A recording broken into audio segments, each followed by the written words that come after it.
I'd love to have that big, beautiful Iranian hair, so I had all the other hair, but I didn't have like the nice mane on my head, for instance. I have this super stick straight hair.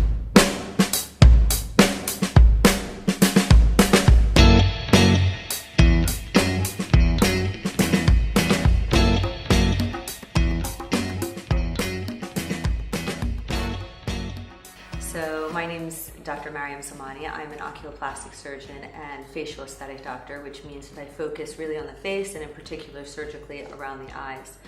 I did most of my training in the US, so I did medical school, residency, and I started working there.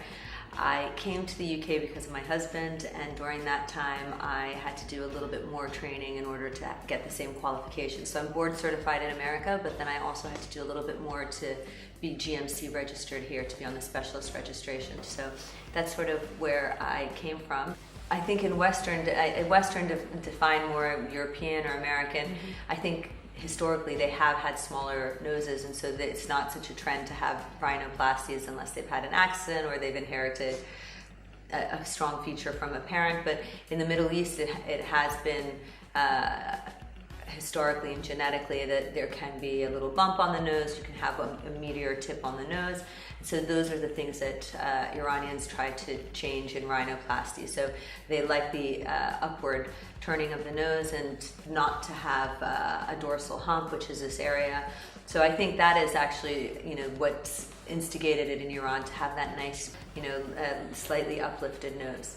I think now though, with fillers out there, there's a lot of non-surgical rhinoplasties that are going on, which I've seen a huge surge in my practice, particularly amongst Middle Eastern women who don't want to have surgery. They're scared of surgery, don't want to have the downtime of surgery.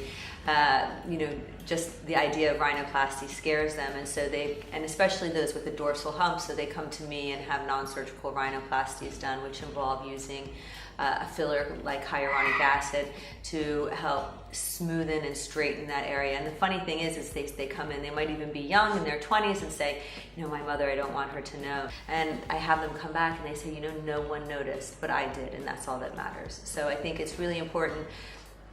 Everybody who comes in, they should be doing it more for themselves. I think in the Middle Eastern countries, and in particular Iran, it has never really been taboo. So women have always historically taken care of themselves. It is not looked bad upon. So in some cultures, it could be looked at as excessive, wanting to look your best and maintaining yourself. So women in Iran have always wanted to maintain their appearance. They take pride in how they do their makeup, their nails, their hair. They also have some really beautiful features on their face: high cheekbones, large eyes, beautiful, gorgeous, lush, thick hair. So I think it's always been part of the culture to look your best, even in the veiled cultures. So I am Muslim, so for instance, in the ones who wear hijab, even amongst those, it doesn't matter that you might be covered up to most of the world. They don't necessarily do it for anybody else but themselves.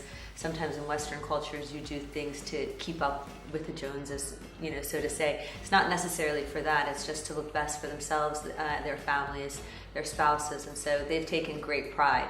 And they've never had a problem with doing a little tweakment. So, we were talking about noses earlier. So if they didn't like their nose, it's quite common to have either a surgical or non-surgical rhinoplasty. People are not turned away, or shy to say that they've had it done. In fact, you can walk down the streets of Tehran and see people with bandages on their nose that illustrate that they've, sort of had their treatment done, and they almost wear it as a little bit prideful as well, that I've done this. Whereas I think that would not really happen in London. I think people would probably stay home until their bruising is gone. When I moved to the UK, actually in London particularly, despite being such a global and international city, it was really quite hush-hush. I think social media has changed that quite a lot for everybody around the world, actually. So I think now it's not taboo. You see people doing the procedures. I think education, people know what's out there, whereas a lot of people have no idea what treatments they've done. And in the Middle East, particularly in Iran, with all the embargoes that are going on, finding good product can also be difficult because, you don't know where the product's coming from. So if you go to someone who's well trained and has the right qualifications and is an expert in what they do, then they should be also giving you a good treatment and outcome. I love it when someone comes in and they say, you know what, I had no idea something so small could make such a big impact in my life. And I think that's where aesthetics gets a bad rap, because people think they're doing them for, to look like somebody else or to be something they're not. But actually, if they can give you a little bit of confidence and improve your self-esteem, that might then lead to you going out on a limb and doing something a little bit outside of your comfort zone, and excelling at something that maybe you might not ever have looked to do. So I think it's really important. Self-esteem, I don't think we give it enough importance in terms of how it affects our lives.